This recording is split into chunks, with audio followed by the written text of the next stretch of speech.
Max, how you doing?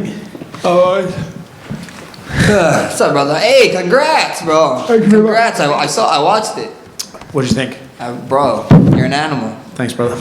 I get the impression that Ilia Topuria is not necessarily under your skin, but some of the things he says kind of confuses you more than annoys you. Would that be accurate? Yeah, I'm more confused about everything that he's saying about me not wanting to fight him, me getting forced to fight him. The dude just, I mean, he got me out here feeling like how he looked after my Gaethje fight, so it's crazy. Do you get the impression, right, he's clearly a confident guy, he clearly believes in his skills, but do you think when he's talking about, oh, I'm going to fight for the lightweight title, then the welterweight title, and Max is going to be easier than Josh Emmett, do you think he believes what he's saying, or is he trying to sort of build himself up so he gets that confidence? I think, I mean, I don't know, bro. His mind is very interesting. I couldn't answer that question for you, to be honest, bro. But if that's what it takes to be the best version of himself come Saturday night, then so be it. You know, he can talk all that talk he wants, because at the end of the day, he still got to see me in 3 days. Out of all the things he said, is the whole I'm going to point at the floor in the first 10 seconds thing the one that kind of makes you roll your eyes the hardest? Yeah, because it just makes no sense, you know. At the end of the day, to me, I don't think he deserves. You got to earn that right. I don't think he deserves that right. With him being, I mean, you know the guy that he's copycatting. This guy's a copycat. You know, down to the tattoos, to his aura, to the way he's approaching fights. The guy's a copycat, and you're best friends with the guy he's following. So, trying to copy. So, at the end of the day, I think you got to earn that moment. And I believe he had that. He could have earned it with Josh Emmett in their 5-round roar. Josh Emmett was trying to swing. If you guys can go back to that fight and watch what happened, when Josh Emmett was trying to swing, someone shot and someone held someone down for the rest of the fight. So I think the moment needs to be earned, and he's just trying to steal stuff. You know, he's already trying to steal one person's aura, and now he's trying to steal somebody else's thing. So it's amazing. He's clearly a good fighter, right? No one does that to Volkanovski if they're not a good fighter. But you, in your career, fought Aldo, you fought Conor, you fought Volkanovski, you fought the best of the best in this division's history. When you look at Ilia as a fighter, how does he rank up against those names, or do you still think he's kind of unproven? I mean, he's an animal. He's good, you know. A lot of people forget that when he came into the UFC, he got brought in as a grappler and wrestler. That's what he was. And he came in the UFC, started knocking dudes out. His boxing is nice. As a fighter, you cannot be a hater and say he's not good, you know. Is he proven? He did what he had to do when he had to do it to get to the position he has. So there's no disrespect to that. But you get to see me come Saturday night, so that should be fun. And the last one for me, you obviously bumped into your old rival Alex this week. Is that kind of a fun one where, like, you guys had a great trilogy, but it almost feels like that chapter might not be over yet, so it's not time to sit back and look and reflect together yet? Are we still like, there's still some future here? Yeah, for sure, you know. The dude got 3 on me. I gotta get 1, bro. I gotta get 1. So at the end of the day, yeah, it's always respect with Alex. It's always respect with anybody. You know, it takes a certain type of human being to go out there in the octagon and to share the octagon with. So, you know, with Alex, it's always respect. With most of my opponents, it's always respect, you know. Max over here. Oh, Jose, go ahead. Just going back to what you were saying about how Ilia's a beast and comparing him to your past opponents, you know, he keeps using this phrase like, I bring the next evolution of mixed martial arts. That's what he's saying about himself. When you actually break it down, do you see things that he's doing differently that people weren't doing years ago, or is that just something you think he's saying to kind of build the fight? I mean, it's probably something to bring the fight, to build the fight, because I don't think he's doing anything different than people, you know. I mean, everybody strikes, everybody wrestles, everybody judos, Greco-Roman, whatever you want to call it. Everybody does this. It's mixed martial arts, you know, and he's putting it together pretty well for himself. But I mean, like he's saying, this new generation. I'm only a couple of years older than him, so you know, I've been here, done that. Like I said, a lot of people keep forgetting how young I was, you know. Like I said, when I think ESPN posted it. When I was his age, I had like all my title wins and title defenses already. So that's just how that goes. Title fight aside, and the hype around this fight, after UFC 300, there were a lot of journalists and fans. They kind of circled this fight as their most anticipated fight for the rest of the year, right after UFC 300. You guys weren't even booked yet, so do you kind of take that as do you take pride in that even though the fight wasn't booked, like people were like, John Jones still hadn't fought yet, and Pereira hadn't done his thing yet, but people were still circling this fight as like the one that they wanted to see? For sure, man. When your name is put up against guys like Alex Pereira and John Jones and people, and these guys are still fighting. There was fighting this year. There was gonna have fights this year, and when you put those names against our names, and they said this is the fight that everybody wants to watch, I mean, that's pretty amazing. At the end of the day, I'm just stoked to be talked about in that sense. And when Alex Volkanovski did his breakdown of this fight, he said that he's not sure that Ilia can fight through being uncomfortable with you. He kept using that word, if it gets in the later rounds, Max can make this uncomfortable. Is that how you see the fight playing out? In the later rounds, you can kind of take him out of his element and make this fight uncomfortable? Yeah, I mean, we'll see what happens. You never know. You never know what can happen. Your boy been touching people on the right spot and been putting them down. So that's always fun. And at the end of the day, we see what happens. I know he talked about his cardio. He believes he has cardio, but most of the time his cardio is outshining the opponent's cardio because he's hurting them early in their fights. And the beautiful thing is, guys, I just can't wait, man. I can't wait. It's going to be something special. Tune in Saturday night. And last one for me. I'm sure you saw it, but Power Slap champ, Crazy Hawaiian, told the story about how you stepped up on him when he was a senior, when he was too high in class. Yeah. Is that how it actually played out? Brother, I was just trying to learn, bro. And I didn't say shut the hell up. I said I said some other words. And we had some other words. And I was training already. They knew who I was. He has a younger brother that was my friend, so I think that probably helped too. But I was just trying to learn, bro. Bro, please shut the hell up. And I was just like, bro, I'm in class. I'm trying to learn. Be quiet. And we know he was older. It's like, bro, you're down here for a reason. Shut up. I'm trying to learn in class. Leave me alone. Was he still that big at the time? Oh, bro, he was huge, bro. He was huge. Maybe a little bit smaller, but he's still big. And I was much smaller, bro. I was like a 135 or 125 or soaking wet, so that's crazy. Max, right here. So I was at the UAE Warriors event last night, and there was a Gracie member fighting on the card, and he was losing 2 rounds, and then the third, he pointed to the center of the cage, and then about 30 seconds later, he was butt scooting in that same area on the cage. I just wanted to get your thoughts on that, and can we set the record straight on how you're allowed to point to the middle and what circumstances allow this? I mean, everybody can point to the middle, bro. It is what it is, but what you're gonna do to the middle, if you're doing it because of the way I'm doing it, you cannot step back. You gotta go in there and step in the fire and throw. But who knows, bro? Some people they point it down and they shoot after. Maybe that's their secret move, or pointing down and booty scooting now. So that's pretty cool. I'm curious, do you think this win, if you get this title back, will be more meaningful than the first time around, just given the time in between the title reigns and everything you've had to overcome to get back here? Never. Not. I mean, I don't know for you guys, the way you guys look at my career, but personally, fighting a guy who I stood idolize, and what he's doing, the dude is still fighting, bro. What the hell? Does he age?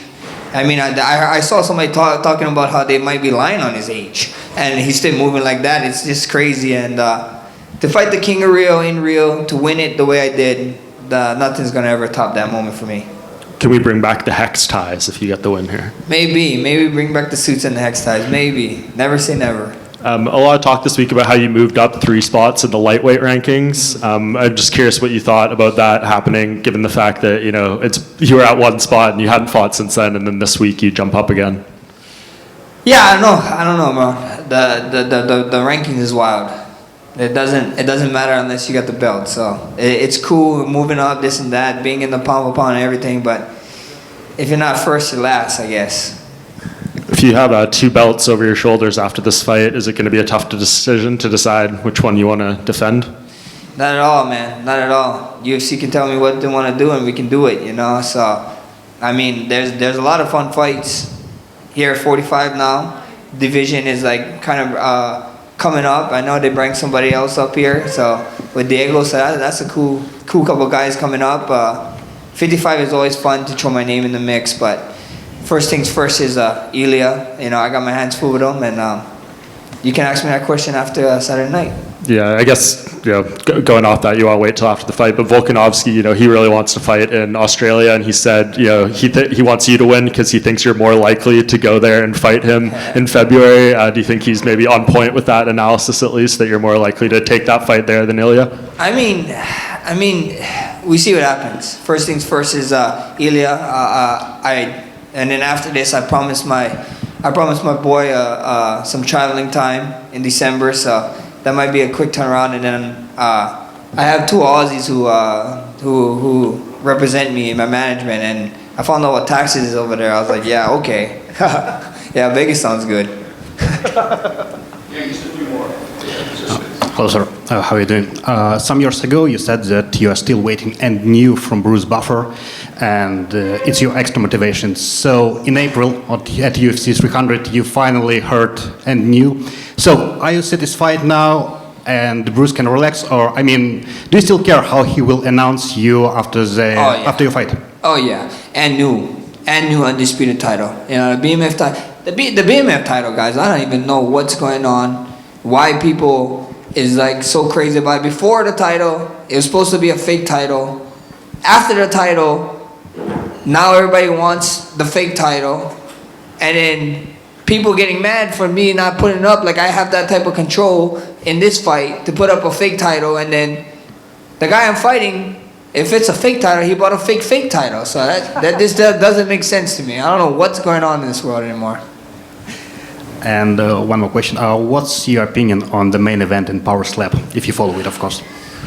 I don't follow it too much, but I know the Crazy Hawaiian. We went to school together. We had that story. I got a poo too for my Waianae native. Thank you. Max, hello. You have like 15 5-rounder fights right now, and Ilia in overall have 15 fights in career. What this experience means for you first in this fight against Ilia and in MMA overall? I mean, experience is cool, but experience can all get taken away with one shot, and Ilia has that one shot.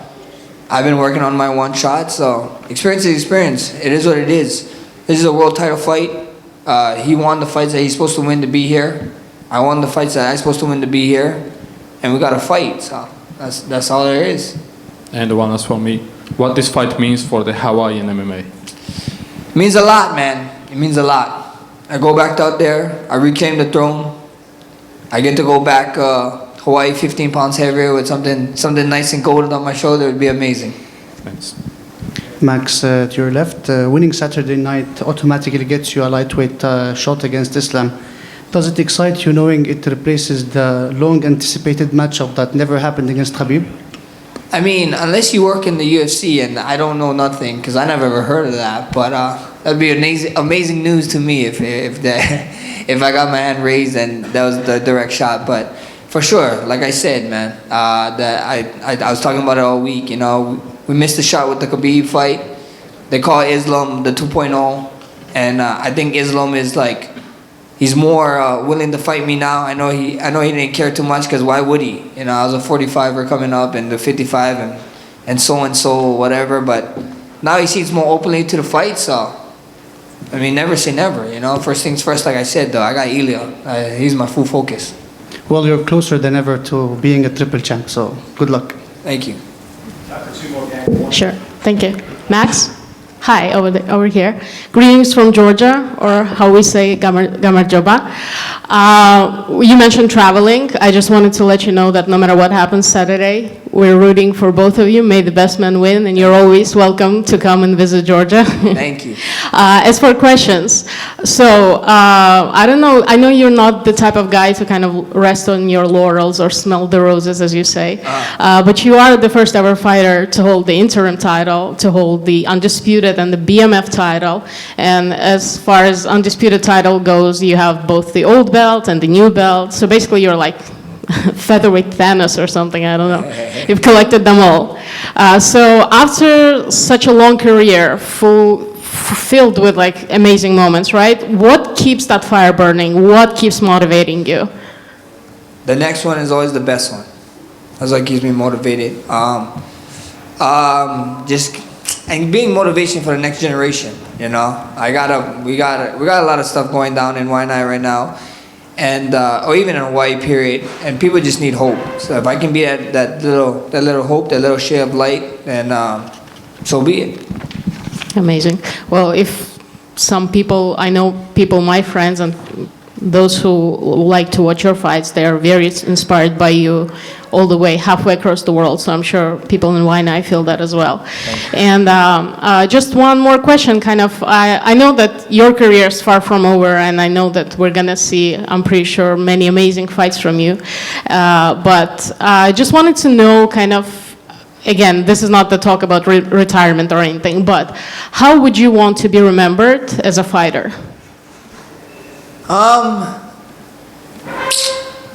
Actually, not even as a fighter. I just want to be remembered one of the greatest people. Just a great person. That's it. No fighting anything. I just want you guys to know me and people, all the UFC staff, just to know me as a great person. Like, oh, when they talk about myself, it's like, oh yeah, that was a great kid, or that was a great guy, and that's about it. You know, that you only can leave great stuff behind. You know, and with all these records and everything is cool, but your personality and how you treat someone else is much more important to me. So if you guys can be like, oh yeah, Max was a great guy. Anytime I interview him, anytime I talk to him, any interaction I had with him was great. That's more than enough for me. I think mission is accomplished. Thank you. Thank you. Oh, Max, right here. You're a guy that's always kind of taking care of yourself. You've limited the hard sparring and things like that. Just a question about Tua Tagovailoa recently. He's kind of come out and people have asked him, are you going to wear the Guardian cap? And they've talked about his health and things like that. And he said, I'm not going to wear it for personal reasons. Just wanted to get your thoughts on that and like younger guys in not only MMA but contact sports taking care of like their mental health and dealing with concussions and things like that.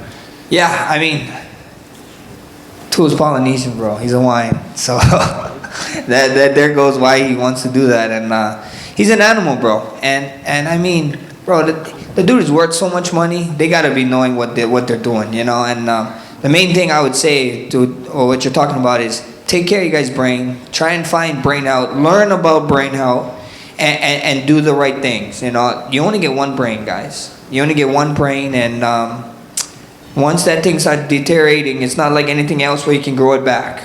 So be smart, go see specialists, go see doctors, go do research on your own brain health, and take care of yourself. Because at the end of the day, that's what it is. You know, you want to be able. I don't want to be a vegetable when I grow older, especially with all these. Everybody keep talking to me about how much times you got hit and blah blah blah. Brother, I take brain health so serious. People would never know. After my career, maybe I'll talk about it and all this stuff that we've been doing, but take care of you guys' brains, do you guys' homework, get on it, and be smart. Hey, Max, back here. You spoke a little bit about the BMF belt, and let's be honest, you've given that belt real lineage now, especially with the performance that you put in against Gaethje. Another person who is pretty BMF, in my opinion, Dan Ige, taking Lopez on 4 hours. What do you think of the idea of a Hawaiian v Hawaiian BMF? That'd be amazing, right? Two Hawaiians at the top of it, the pinnacle. Two warriors. I mean, it'd be cool. In Hawaii. In Hawaii, that's probably not gonna happen. That's something that it's not a UFC problem with Hawaii, guys. It's a Hawaii problem. I don't know what's going on in Hawaii. I don't know why they give us so much hard times when I had the belt and we had opportunities to do it, but it's an Hawaii thing, bro. It's a Hawaii thing. But next big thing would be probably in Vegas. But with that, two Hawaiian fight for a BMF belt, I couldn't see something more fitting. That'd be funny. Best of luck, champ. Thank you. Thank you.